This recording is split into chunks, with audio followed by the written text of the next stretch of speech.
ரசூலுல்லாஹி ஸல்லல்லாஹு அலைஹி வஸல்லம் அவர்கள் சொன்னார்கள், ஒரு கெட்டடியானுடைய மரணம் கபனிடப்பட்டு மனிதர்கள் எல்லாம் சேர்ந்து தூக்கிச் செல்லும் போது ரசூலுல்லாஹி ஸல்லல்லாஹு அலைஹி வஸல்லம் அவர்கள் சொன்னார்கள், அந்த மரணத்தினுடைய கதறல்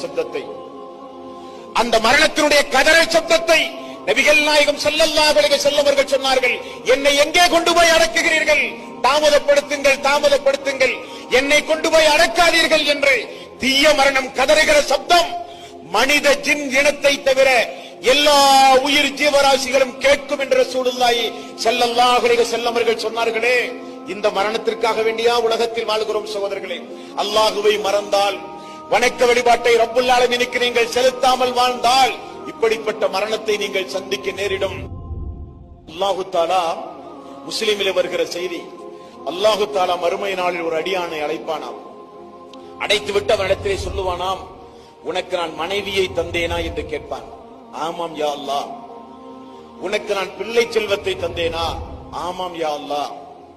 உனக்கு நான் பொருள் செல்வத்தை தந்தேனா? ஆமாம் யா அல்லாஹ். உனக்கு நான் அதிகாரத்தை தந்தேனா? ஆமாம் யா அல்லாஹ். உனக்கு நான் நல்ல ஆரோக்கியத்தை தந்தேனா? ஆமாம் யா அல்லாஹ்.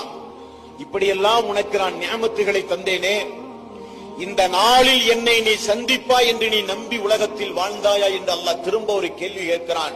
அந்த அடியான் சொல்லுவான், அல்லாஹுவே இல்லை, நான் மறந்து வாழ்ந்தேன். அல்லாஹ் திரும்ப சொல்லுவானாம், எப்படி இந்த நாளையும் என்னையும் நீ மறந்து வாழ்ந்தாயோ அதே போல உன்னை நானும் மறந்து விட்டேன் என்று அல்லாஹ் சொல்லுவானாம். அல்லாஹ் மறுமை நாளில் நம்மை மறந்தால், அல்லாஹ் மறுமை நாளில் நம்மை கைவிட்டால், அல்லாஹ்வுடைய உதவி மறுமை நாளில் நமக்கு இல்லாவிட்டால் நம்முடைய நிலைமை என்னவாகும் சகோதரர்களே, தாய்மார்களே,